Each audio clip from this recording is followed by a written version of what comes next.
This is Dead Serious, a show about short horror stories worthy of discussion. I'm Dead Pallet, and I own Ronald Reagan's Sith lightsaber. Today we're going to take a look at another SCP Foundation story. Or rather entry, this is SCP-411. I'm going to give you the oh my god. Object Class Safe Special Containment Procedure. SCP-411 is to be kept in a standard humanoid containment suit at Existential Isolation Facility, redacted, at O5 clearance required. All reasonable requests made by SCP-411 are to be met where possible. A bank of television screens displaying 24-hour news coverage is to be provided for SCP-411's use. Requests for text and devices that do not yet exist are to be filed under such a time as they can be assessed. At the moment, SCP-411 is not considered a containment risk. All information gathered from SCP-411 is to be stored at an Existential Containment Unit and is to be disclosed at the discretion of Dr. Redacted only. All staff leaving Existential Isolation Facility, redacted, are to be administered with Class A Amnesiacs. I do have a question of where we're getting all of these amnesiacs.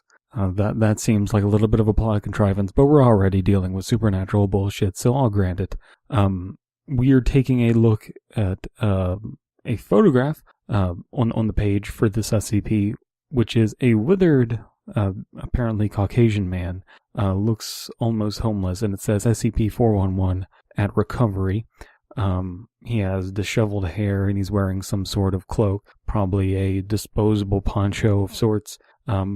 So what we're getting so far is that this person has some sort of omniscience, is able to see in the future, and has some sort of ability to consume or produce information, which is interesting, seeing as he's SCP-411. Description: SCP-411 is a gray-haired, blue-eyed, Caucasian male of advanced age. Blue eyes, white Caucasian male is a really lackluster Yu-Gi-Oh card. Estimates of his biological age based on information divulged in interviews are in the region of 400 years. SCP-411's nature means that special interviews and linguistic training is required by all research staff. So perhaps he has some sort of ability to mess with people linguistically and mess with the interviewer. That's interesting.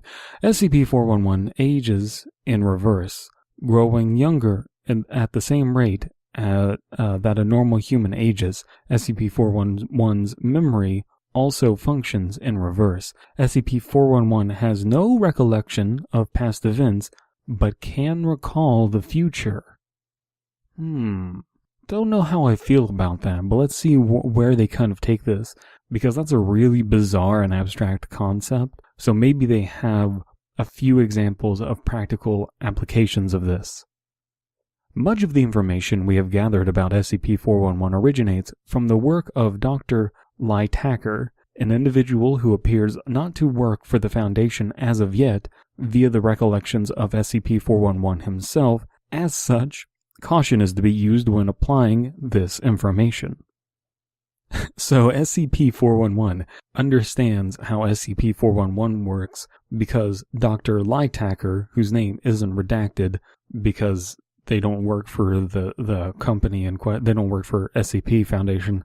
The only reason that he knows how he works is because he has future information from a doctor that doesn't work at the SCP Foundation yet. That's funny.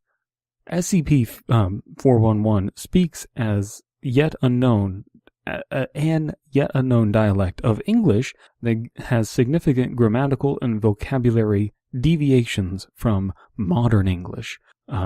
Individuals who are to be given training in this language will benefit from a background in Spanish, Mandarin, and/or Cantonese, redacted, and Haskell.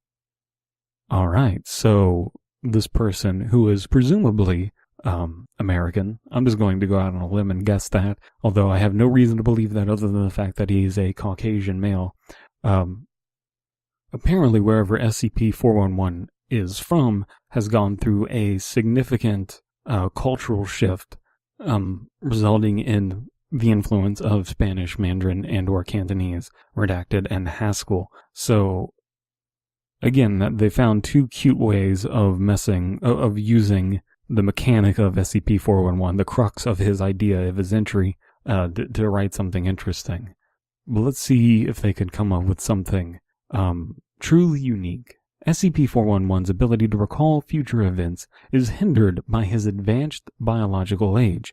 Events more than a few months in the future are often forgotten, and the details of events in the near to immediate future are often vague and unclear. Events surrounding persons he is familiar with are often more clear, but omissions are not uncommon.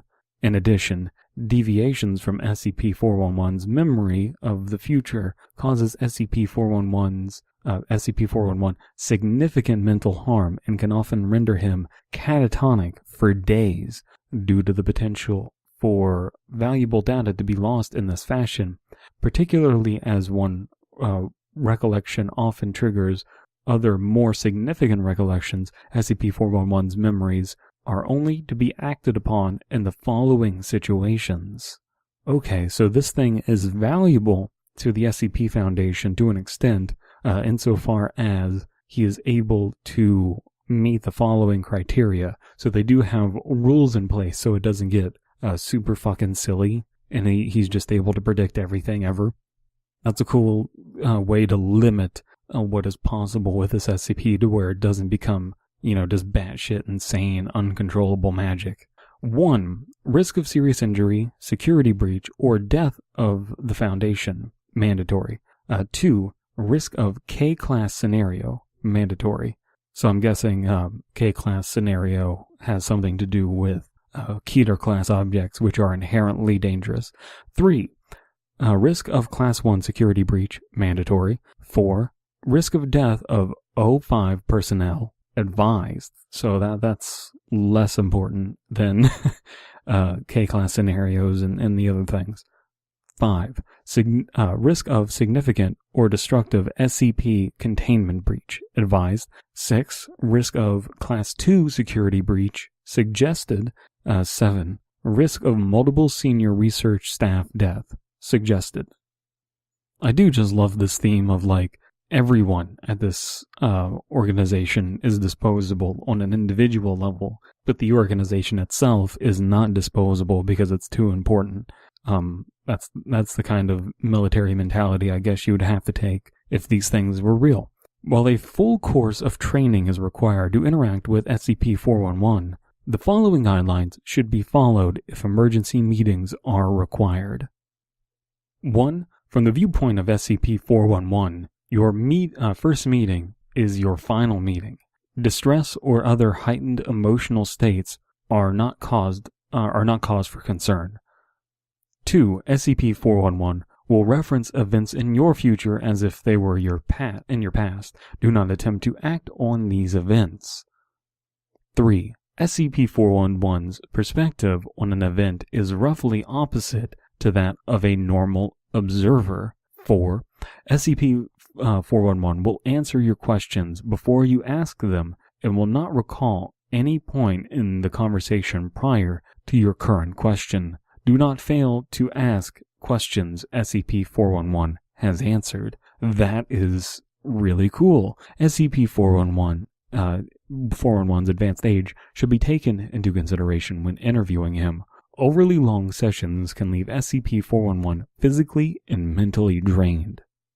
Alright, so really working through this problem, he's aging in reverse, so that means that he's getting younger. Therefore, he will have more mental stability as he lives and will grow to be even more of an asset. So he will be able to recall even more things, and less restrictions will have to be put on when and how he is used, and he'll be able to recall more stuff. That's interesting. When you really get down to the nitty-gritty of it. 6. SCP-411's overall memory is poor. For example, SCP-411 often cannot recall what he will have for dinner later that evening. It is unknown when Dr. Lytaker will join the Foundation, but it has been decided that he is not to be actively sought upon his eventual recruitment. A data breach is to be staged, and all information regarding SCP-411 is to be wiped to prevent ontological paradoxes regarding SCP-411's ability. So, they have to get rid of SCP-411 before Lytaker comes into being. This is so bizarre. The SCP Foundation has this amazing potential to write stories that are comedic even when they're dark, like this. I am kind of disappointed in this story that it doesn't have some sort of predictive thing, something that you would see from a story like Fallout 3, the Number Station story, something of that nature. But I guess they want to keep it more contained. They want to have a self-contained story that doesn't interrupt too many other stories. Perhaps what I'm suggesting is too greedy, but it's not like the SCP Foundation people give a shit what I think. I mean, I'm just now really getting into what they're doing.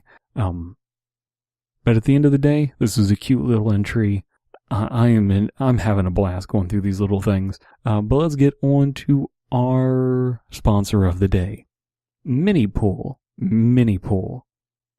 A sixth the size as a normal pool table, but 100 times less fun.